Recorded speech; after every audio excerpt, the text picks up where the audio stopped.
Hello hello जय मसी नमस्ते सेवारो यहाँहरू सबैमा यो दृश्य चाहिँ लान्टाङ भएको हो।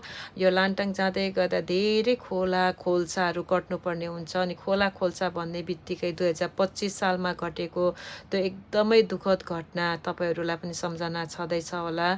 अनि यो घटना चाहिँ घट्ने दिन चाहिँ हामी सबै यसरी नै हिँडिरहेका थियौँ त्यो दिन अनि यो भाइ बहिनीहरू पनि हामी सँगै अगाडि पछाडि हिँड्दै हुनुहुन्थ्यो। त्यो पाखा पखेरु यो के अरे पहिरो जाने भिरहरू हिँड्दै गर्दाखेरि उहाँहरू पनि यसरी हामीसँगै अगाडि कोही पछाडि भएर अनि यो खोलाको किनारै किनार हिँडेर आफ्नो गन्तव्यमा पुग्ने तछाड मछाडमा हिँडिरहेका थियौँ है। उहाँहरूको टिम ठुलो भएको कारण उहाँहरू चाहिँ अलिक अल्झिनु भयो।